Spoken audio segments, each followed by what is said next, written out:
Hello, listeners and viewers. Welcome to episode 5, I believe, of Across the Pond podcast. Unfortunately, we don't really have my cohort with me, Martin, but we do have another Across the Pond person that she's located in New Zealand. I want to welcome our guest, Nancy Loucas. She is with CAPHRA, Coalition of Asia Pacific Tobacco Harm Reduction Advocates. Thank you so much for being on here. And we might be missing Martin, but we are still going across the pond. Instead of it being the Atlantic Ocean, it's now the Pacific Ocean. And you're based in New Zealand. Can you tell our listeners about you and about CAPHRA and like what you're up to? Thanks for having me. I am based in Auckland, New Zealand. However, CAPHRA is a coalition of consumer THR advocacy organizations throughout Asia Pacific. So we cover that entire region, CIRO and WPRO for the WHO, so 2 WHO regions.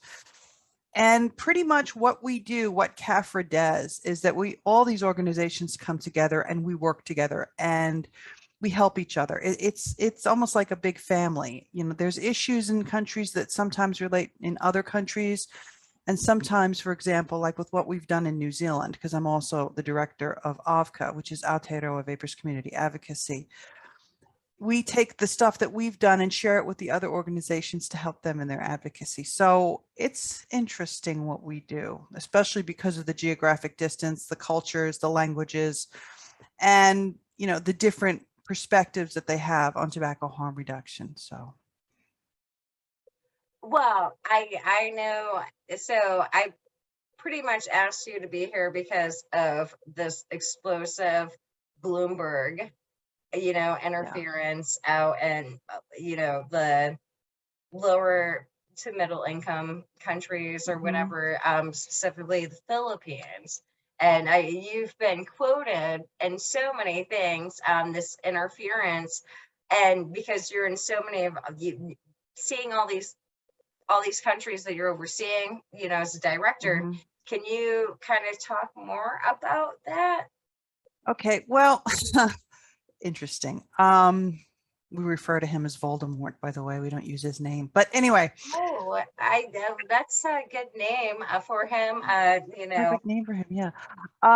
What happened was, we knew for a while that there were foreigners influencing and trying to, I guess, influence, pretty much, tobacco controllers in countries. I mean, the thing about Asia Pacific, and this kind of ties into this as well, is a lot of the countries in Asia Pacific, certain ones that everybody knows about, specifically India and Thailand and Indonesia, but Indonesia hasn't actually ratified the FCTC, but the governments are heavily influenced. Hold on, I gotta interrupt you for a second.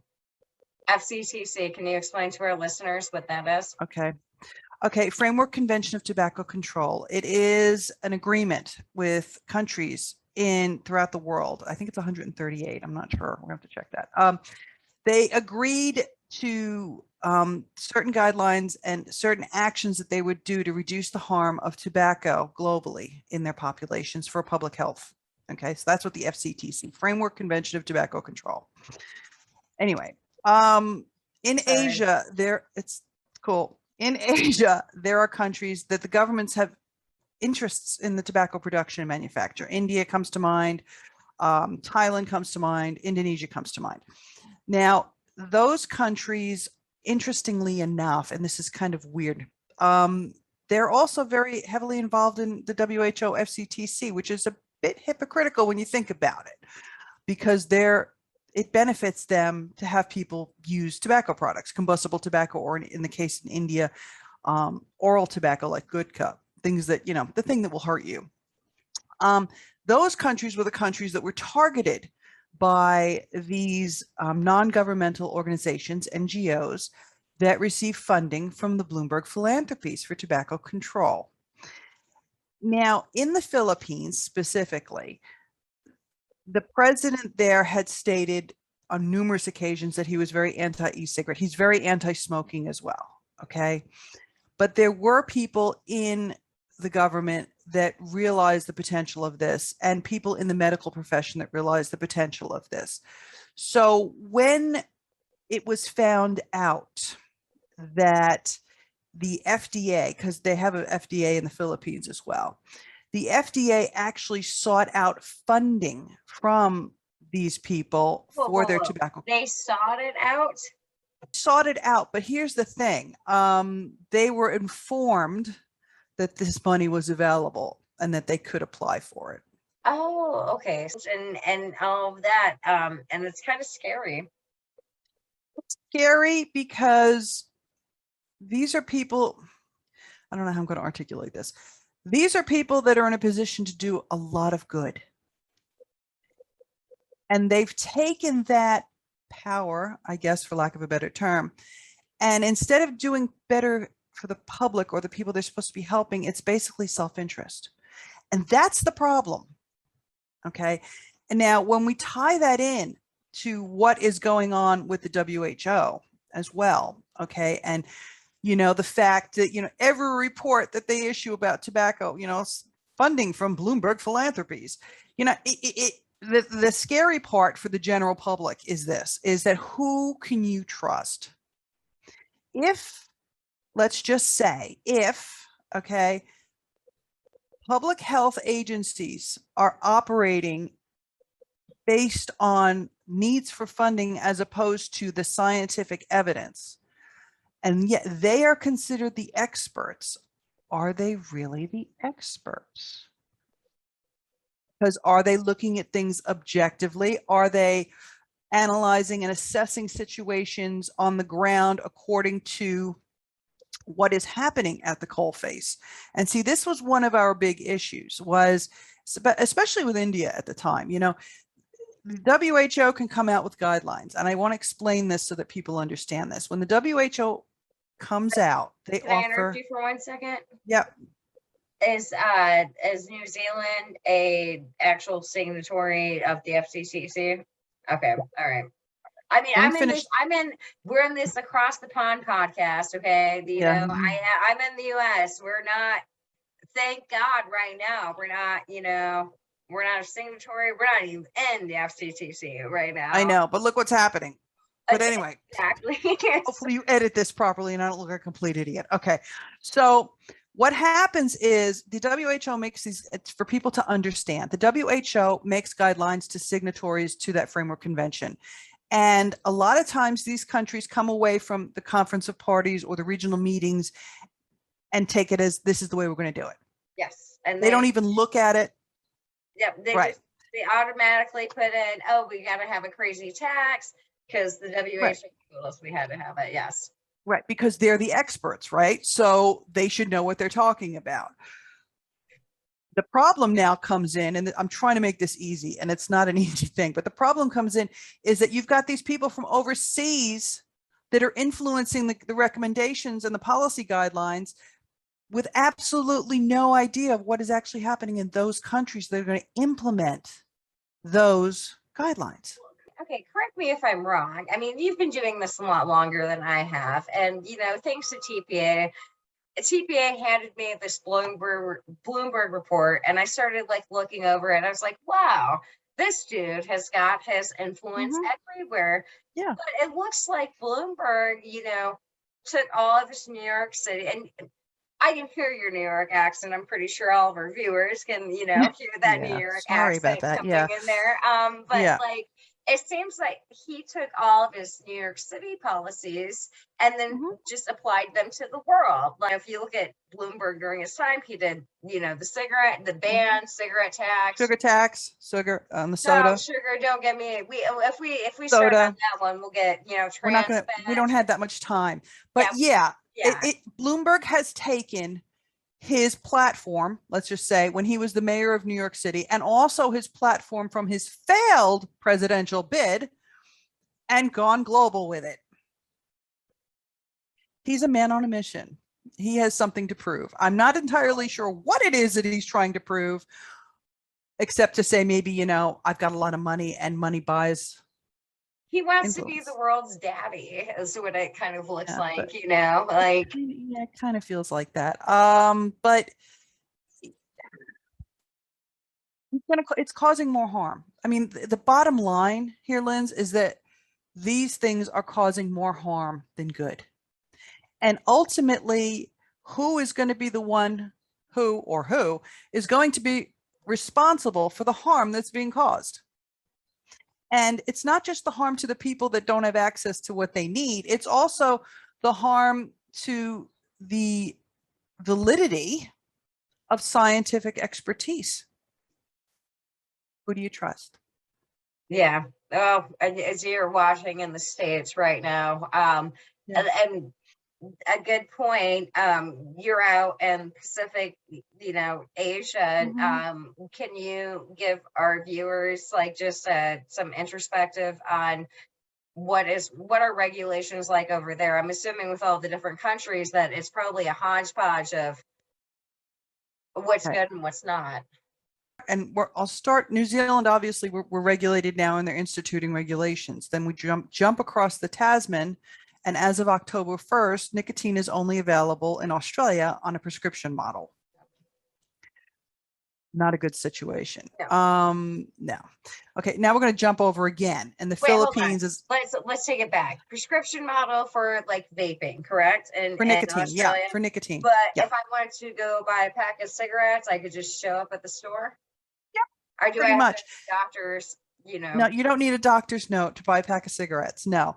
And what's interesting about Australia, now that you wanted to go back there, and I actually asked this question, was I'm in New Zealand. If I take a flight from Auckland to Melbourne, say to go see my cousins, right? And I bring my vape with me, I can still get fined because it's a medical product. So what I'm going to have to do, this is insane. I'm going to have to get a doctor in Australia to write me a script for nicotine. And I'm going to have to carry that with me everywhere in Australia that I go. So that if I get pulled up for having nicotine, I have a prescription and therefore I'm allowed to have it, even though I don't need that in my home country. do you even need do you have to show proof of vaccination everywhere that you go? No, but we will soon, obviously, with Yeah, COVID. I'm don't going to have give to, them any here's my ideas. prescription for nicotine and here's my COVID passport. Now let me in the country. I want to go see my cousin. It's madness. So that's Australia. All right. And that, of course, comes with its own issues of, now we're going to be creating a black market. People are going to be returning to smoking because they can't access what they need. Because you've got to remember something about Australia. It's a very big country. And most of the people live on the coast, and you've got people in the middle and they have no access to anything. Well, and New Zealand, one of the things I like about the New Zealand, the research that comes out there is all the indigenous, people. Mariah Glover has done a lot of a really good research on that. And yeah, in Australia, you're right. Like, there's a lot of people. Most people live on the coastline and parts of it. Yeah. There's like one part of the coastline that's not very hospitable for humans, and then random people. And you're right, there's no vape shops or a doctor to write them a script to go to the nearest vape shop or even get it sent in. The thing is, New Zealand is very progressive when it comes to dealing with their indigenous people, and it wasn't always like this. I can tell you this right now, it was not always like this. I can tell you stories of my partner's grandmother getting her butt beat for speaking te reo in school or in How long have you public. been in New Zealand, if you don't I've mind? been here 14 years. So New Zealand is progressive, and it's a relatively new thing, and Mattawa would tell you that. Okay, it's only in the last, maybe 10, 20 years. Australia, on the other hand, still has a lot of vestiges of not treating their indigenous people well and not treating them as regular citizens. They're treated as second-class citizens. Okay. That's just the way it is. Australia in a lot of ways, and I can say this, I have an American passport and a New Zealand passport, but so I'm going to use my American passport when I say this. Australia in a lot of ways is very southern US.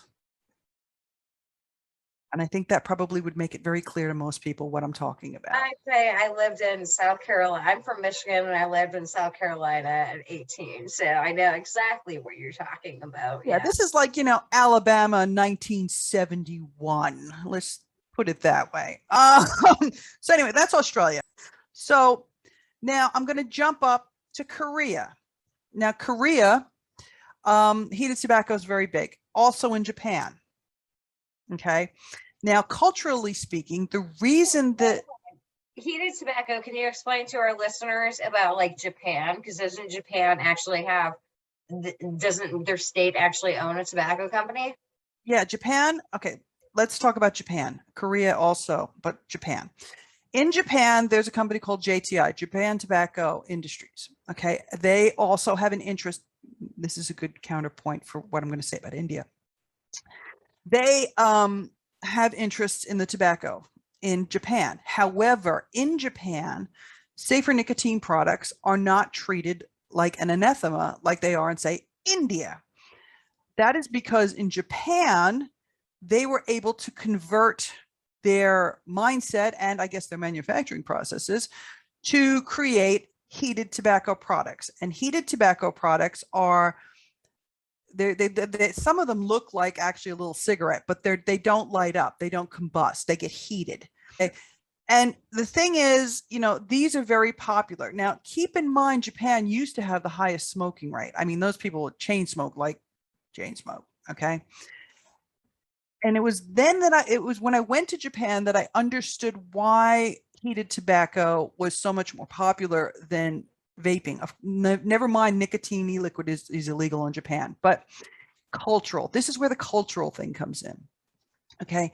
A heated tobacco product, you could use that and walk down the street and nobody knows you're actually using it. It doesn't create an offensive smoke, or like a cigarette. You won't have to worry about burning somebody with a lit head of a cigarette. Okay. This is why heated tobacco is so popular in Japan, is because in a collective society, we worry about not ourselves, but everybody around us. So we try to make the least amount of impact or, intrusion on other people. Same in Korea. Korea also has tobacco interests. Okay.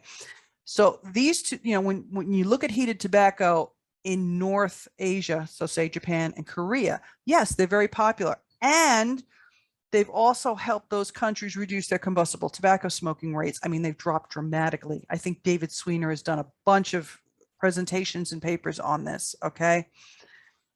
So those two countries have shown that you can have a vested interest in a government-owned tobacco company and still embrace harm reduction. Yes. And of course, yeah. Now, at the opposite end of that spectrum, you have Thailand and India, who also have tobacco interests. And they've gone the complete opposite and banned everything and don't want to know about it. Based off of what the FDA is doing right now, and the US and the thing, they gave the press release today that they banned, they denied 97% of the applications. What do you expect to happen with the market in the United States? I think is going to happen. I think you're going to have an enormous black market, is what I think is going to happen. I think they've lost, by doing what they're doing, they have lost a great opportunity to not only help their own people in a public health perspective, but also to possibly gain more revenue because they could have just taxed it. Well, that's what they were trying to do. But I mean, our Congress people literally, it was Senator Dick Durbin and Representative Raja Krishnamurthy, and I live in Illinois, so these are my homies that were urging the FDA to ban everything, and they're the sponsors of the federal tax bill, that increases the cigarette tax, but also applies the cigarette tax to the vaping devices, which made no sense to me with what they were lobbying the FDA to do. Yeah. And sorry, I'm like in crazy PMTA mode with all these, small here's the businesses. thing. And Linz, another question, since I got you here, and we just, asking for all the people, and in the Asian countries, I mean, in America, prior to this deadline, it has kind of been the wild, wild west, in a sense that you've got all these, small e-liquid companies that really don't have any oversight. Is that like the same way when it comes to like vaping, like especially just the open system e-liquids, is it the same in the Asian countries that you've got, people who, we quit smoking. We like learned this new product. We started, experimenting with our own liquids, and then we created a business. Yeah, absolutely. I mean, that's the trajectory of the vaping industry, independent vaping industry globally, isn't it? I mean, that's just the way it is. But over here, and I want to bring this up because of the tax issue, okay? Over here, a lot of the advocates, both the independent industry side and the consumer side, have said, here's the science, okay? And some of them have gone so far, I believe Indonesia and Thailand are the two countries that have gone so far to go medical and get x-rays and medical tests run and present that as evidence as well to these people. They've said, tax it. If you're going to allow the deadly thing to be available, let us have this and tax it. And that's what they've done. I mean, that is exactly what they've done in Indonesia, and it's available. So it comes, Asia's different. Asia is more, I don't know how to put it to you. You've got to remember that economically speaking, from a socioeconomic standpoint, okay, a lot of these countries in Asia are LMICs, the second and third world countries, okay? Those governments need money, okay? And the other flip side of LMIC is that they don't have funding for their public health systems, if they even have a public health system, okay? And in some of those countries, people aren't considered, they don't hold their people to humanity to a higher standard, I guess is the best. I don't know if you could sit here and say that America does that, but okay. I know, but America gives the perception that it does, okay? I read that one out, but Yeah, no, it's cool. I know what you're saying. I mean, I'm sitting here thinking about that myself, but from when I live there.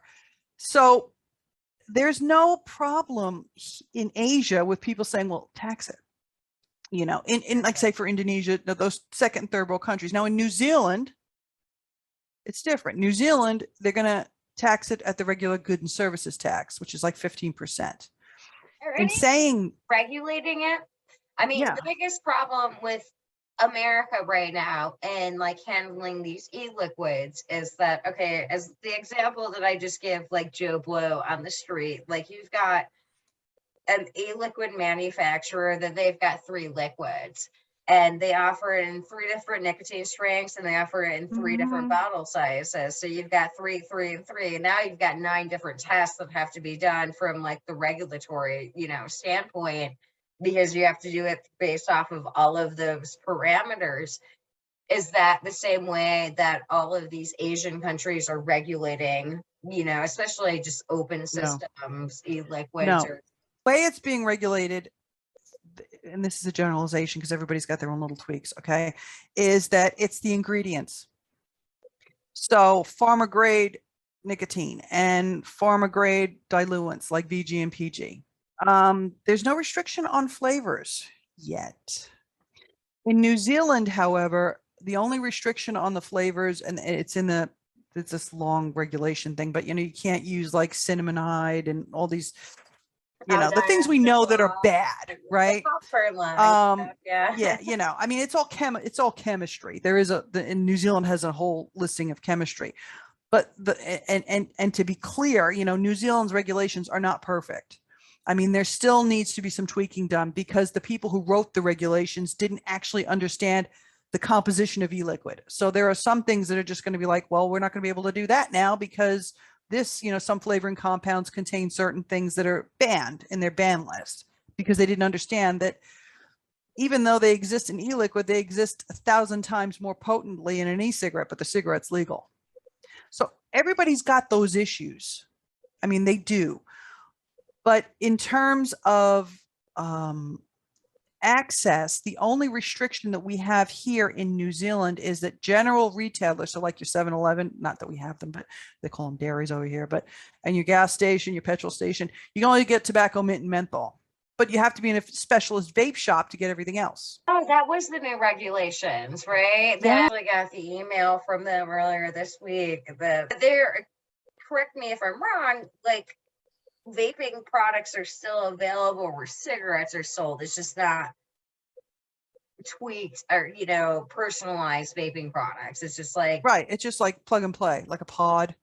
But they have to be menthol, mint, or tobacco. Non-flavored, non-tobacco flavors are not at the No, you can't pick up like berry fruits at the Shell station. No, you have to go to a specialist vape shop if you want a flavored e-liquid that's not menthol mint or tobacco. See, that's where I've always had the biggest problem with both of like the worlds that I live in, working at a think tank and, working with, the industry is, I'm a big tobacco harm reduction person. If there's a cigarette available, the e-cigarette should be available I right agree. next to it. And I all of agree. the colorful flavors, that's That just was my opinion. that was my opinion, and that's what my submission said when I submitted. But the flavor thing. Now that you've touched upon the flavor thing, Linz, the flavor thing is a WHO dictate that comes through Bloomberg and Campaign for Tobacco-Free Kids and the Truth Initiative and all those people. Okay, It started this is where we're talking. 2013 with attorney generals. Actually, I know, but you know what I'm saying. Okay, it's not based on science. No. This is public health based on perception and emotive outrage. Yes. Moral outrage. Moral outrage and it's kid flavors, so we can pinpoint it to the kids, right? But don't drink that. But Lindsay, don't go buy that bottle of cotton candy vodka. Or that. Well, you saw my tweet. I mean, the way, especially in the States, that the FDA is doing this whole like we've got to test every single liquid. That's the equivalent of you going out to every bar in America and testing all the drinks that a bartender makes. I mean, I'm a former bartender. Do you know how many, I call, shots where I was just literally putting random alcohol in there and, maybe like a shot of pucker, to make it taste good. Yeah. And but here's the thing, Linz, bigger issue here, okay, of that, okay, is the moral outrage about kids smoking or vaping. I don't know about you. I'm older than you. I'm probably like a generation above you. But you know what? I mean, we used to get hammered on stuff like Boone's Farm or Rianiti or, Pink Champagne. We weren't drinking it for the flavors. The point is, and I think that, this point has been made numerous times in the last 10 years, is that kids are going to do what kids are going to do, and they're going to experiment. And one of the problems with all of this is that they're taking ever use and making that as daily use. Yes. Well, and they're conflating that. I started looking at the numbers when I was at Heartland, and thankfully for TPA, when I started this year, I was able to do that analysis on the 18 to 24-year-olds using the BRFS data. And one of the things that just makes me so frustrated is I keep hearing this whole like, hey, youth vaping leads to youth, smoking, and there's really no data to support that. It's just no.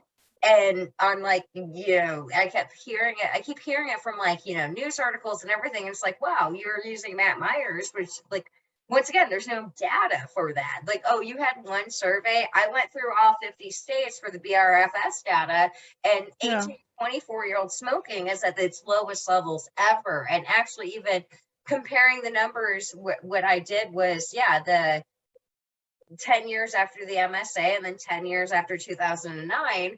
And it was like, I had 4 states that did not fit in that hypothesis that, oh, hey, e-cigarettes were like better at like reducing the smoking rates. Nonetheless, smoking rates are at their lowest level ever, so where you're coming up with this idea that youth vaping leads to smoking. But Lindsay, it's the same thing in New Zealand. It's the same thing. The smoking rate has gone down. Well, what makes me mad is like I'm going through government funded studies, and it's just like lawmakers don't listen to it. Like, no, you are literally paying that organization to like do this study. It's called cherry picking. You know this. They cherry pick the data to back up the hypothesis so that they can do what they want to do. And in the end, the ultimate goal is we want to do this because it benefits us, and to hell with everybody else. That's what it is. They're using the children for their own financial gain. So, and I'm not entirely on the position that like, they want to protect tobacco money out here in the States. I do have a problem with the fact that the Center for Tobacco Products is completely funded by user fees. Out in Asia, is that the same way? Like, are their health, are their government ran health organization so dependent on actual tobacco Some, sales? some, but in the States, and I'm going to bring this up, okay, they're losing money. They're hemorrhaging money on the MSA because people have switched. You realize that's a big problem as to Oh, why I all do. this is happening. 2019, I pissed off, for lack of a better word, I pissed off a lot of lawmakers when I broke out. Michigan's got one of the worst states for tobacco bonds, and their lawmakers, because they've got term limits, don't even have a clue on them and how they work, Yeah. and they did it. I'm from Michigan. I was there also, like, a lot of people don't realize, Michigan got hit with a financial recession before the rest of the country did. But that was during the time period that they actually had bonded it out. And I do think that there's several states. New Jersey is one of them. West Virginia did it as well. They like bonded it out to pay for teachers. And yeah, there's a big problem when for listeners who don't really understand this. So, the states had, sued the tobacco companies, and they've got money in perpetuity. And this, set of money that they're supposed to get each year from the tobacco companies, well, they're based off of literally the number of smokers that they have. And some of these states actually, got loans, for what they expected to be future smokers. And unfortunately, even prior to e-cigarettes being there, you have less and less smokers each year. So a lot of states are in the red. Has any other country done something like that, or is that a uniquely American thing as far as like bonding out future tobacco revenue? Like, tobacco revenue is based off of smokers. The way that it's being done in America is mainly an American thing, as far as I know. I do want to bring something up, though, relative to the e-cigarette debate in the United States. I don't know if you're aware of this, but in the late 70s, the University of Pennsylvania was doing a trial on nicotine replacement. And it kind of was like an e-cigarette, but it was more like a Nicorette inhaler thing. Okay. And this was in 1978 or 79. My mother was on that trial. And my mother actually quit smoking when she was on that trial because she had her little Nicorette thingies. Okay. And when the 12 weeks were up, she was going to continue because she was going to be, tracked longitudinally, right? And the government shut that program down, and we never got the full story as to why they did that. Now, obviously, my mother didn't have her little Nicorette thingies, whatever they were. They're not Nicorette. I'm just saying that it's an inhaler. I don't know what the hell it was called. But anyway, she went back to smoking. Okay. And it killed her. And I have a major problem. See, I just want people to understand. I have a major problem with anybody turning around and saying, oh, it's all big tobacco's fault, or it's all big pharma's fault. Because ultimately, deep down, even though I don't have the evidence, and I'm openly admitting I don't have the evidence for this, I believe that the reason that whole thing was shut down was part of, we're going to lose money on this if this is successful. And, my mother paid the price for it. So when people go and they bitch about, big tobacco, big tobacco, big tobacco, no, they have politicized people's health for the longest time. Yes. They have put a dollar value on human lives. And it's funny because a lot of people in the West accuse people in Asia and the East of doing that. And I'm not saying they don't do it, because they do. But they're hypocritical because they're doing the exact same thing, and they have been doing the exact same thing. And this entire fiasco with the FDA is the exact same thing. And people need to get angry about that, because even if they don't smoke or they don't vape, they know somebody who smokes. They know somebody who vaped. Okay? And these people are. That's what I've been saying for years to people, that, well, after all the years of dealing with the state lawmakers and then the federal lawmakers, and then now like with the Food and Drug Administration, the biggest problem is that there's a lot of like smokers missing, or like people that used to be smokers, or people who, lost somebody recently to, or somebody close to them. Mm-hmm. Nancy, I really have to thank you for being on.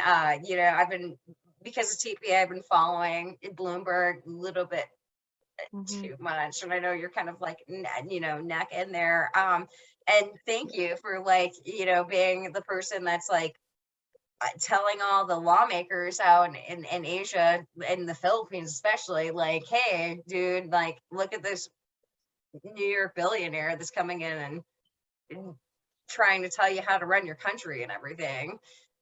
Well, it's not me. It's I get full credit to Clarice for doing the research. And full credit, to the industry and the consumer advocates in the Philippines, because they work together really well. And, they've handled this thing. And I think the reason it's going to be successful is because of the way they've handled it. They've been professional. They've been fact-based. They've been evidence-based. There's not a lot of emotion and yelling and screaming. It's like, they've humanized this for those people. And I think if we humanize these things, you get a lot farther than yelling and screaming. So full credit to them. I'm just the messenger, I guess. I watching back in December, and the two, yeah. For listeners who don't really understand, the Philippines actually works a lot like the U.S. They've got the House and Mm-hmm. the Senate. Correct me Yeah. if I'm wrong. Yes, they do. They So do. it was the two representatives that pretty much called, for the investigation, so to speak. And I just hope that they move forward with it, and definitely do their due diligence and do a bunch of FOIA requests, actually, but they're lawmakers, so they shouldn't have to do FOIA requests. So Nancy, once again, thank you for coming on. Can you tell our listeners, more about CAPHRA and like what you're doing, and maybe some calls to actions for anybody who's listening out there? Well, yeah. Thanks. First of all, thanks for having me. Hopefully I didn't make a complete idiot of myself. And I was clear. It's kind of hard sometimes. CAPHRA is the Coalition of Asia Pacific Harm Reduction Advocates, and it is a coalition of consumer THR advocacy organizations. We also have work with independent industry advocacy organizations, and we have an expert advisory group of scientists and researchers that help us with getting it right, the facts and the evidence. We work together to make submissions on each other's behalves and support each other in our advocacy throughout the Asia Pacific region. What we have coming up is a program called Scope, which is streaming consumers on point everywhere. And this is going to be a live stream that will run during COP week. It's planned to be 247. We're working on that. And even though it's coming out of Asia Pacific, I want everybody to know that if you want to be part of this, get in contact with me and we'll see what we can do, if we can give you some time to get in there and talk and do whatever you want to do, because this is our consumer response to being shut out of the COP meeting that's happening in November. And that's one of the things that we need to do, is we need to make ourselves avail ourselves to the media and to the public and answer questions, because they're not getting answers from anybody else. We have to be the transparent ones. So that's what I have to say. Thank you. How can I have to interrupt you a little bit? How can listeners get a hold of you? Okay, you can get a hold of me. There's a number of ways. CAPHRA has a website. It's caphraorg.net. So CAPHRAORG.net. And you can send a message through there. We're also on Facebook under the same CAPHRAORG. And, my name is, like I said, my name is Nancy. And, you can send a message. Lindsay will tell you this. Anybody will tell you this. Anybody contacts me and I have time, I will talk to you. It doesn't matter if you're not in Asia Pacific. I will help you, because, I really firmly believe that we're all in this together and we're better together than we are separate. So feel free. Well, thank you so much, Nancy. And by the way, people, if you want to get a hold of Nancy and you can't get a hold of her, just hit me up and I will harass her. Like she harassed me the other night to go to bed, even though I'm dealing with PMTAs. I know. Nancy, Yeah. thank you again for joining us. I really appreciate it. I'm looking forward to working with you on the COP9 and all of that. Yeah, it'll be cool. loveliness. 2021 is just not ending. Viewers, thank you again for watching another episode of Across the Pond. I do apologize that Martin is not here, but he will be here next week, and we've got a pretty cool guest that we already have scheduled on for the first time. We've got a scheduled guest now. If you want to listen to any more podcasts or view them, you can check us out on our website, our Facebook, or YouTube pages. Thank you again.